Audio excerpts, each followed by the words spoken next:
சில வருஷமாவே எனக்கு ஒரு பழக்கம் இருக்கு. லஞ்ச் சாப்பிட்டதும் அதை ஒரு ஃப்ரூட் டச்சோட முடிக்கிறது. ஆனா இன்னைக்கு லஞ்ச் சாப்பிட்டதும் சாப்பிட்றதுக்கு எந்த பழங்களுமே வீட்டுல இல்ல. அதனால எடுத்த ஒரு முடிவு எங்க கொண்டு போய் விட்டுச்சு அப்படின்னா, முதல்ல வீட்டுக்கு ஒரு கூப்பிடு தூரத்துல இருக்கிற ரைட்டர்ஸ் கேஃபேக்கு போய் பட்டர் க்ரோசான் ஆர்டர் பண்ணேன். ஆனா அது விளங்கல. ஏன்னா அந்த க்ரோசான்குள்ள எந்த ஒரு ஸ்டஃபிங்குமே வைக்கல. அதனால அது ஒரு சாப்பிட்ட ஃபீலே கொடுக்கல. மறுபடியும் ஏதாவது சாப்பிடணும் போலவே இருந்ததுனால பக்கத்துல இருக்கிற ஒரு சவுத் இந்தியன் ஹோட்டல் போய் ஒரு நல்ல ஒரு ஃபில்டர் காஃபி ஆர்டர் பண்ணப்பதான் அப்பாடா அப்படின்னு இருந்துச்சு. வெறுமனே ஃபில்டர் காஃபி மட்டும் ஆர்டர் பண்ணா நம்மளோட சோல் எப்படி சாட்டிஸ்ஃபை ஆகும், அது கூடவே சேர்த்து கொஞ்சம் வடை எல்லாம் சேர்த்து ஆர்டர் பண்ணி அதையும் சாப்பிட்டாச்சு.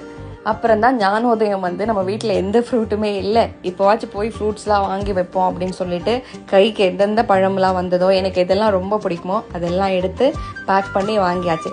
நாளைக்கு லஞ்சுக்கு இது வச்சு ஒரு பெரிய பிளானே இருக்கு. ஆக மொத்தத்தில் ஜிம்மும் போகலை, எக்ஸ்ட்ரா கேலரிஸ், ஒரே ஒரு ஃப்ரூட் இல்லைங்கிறதுனால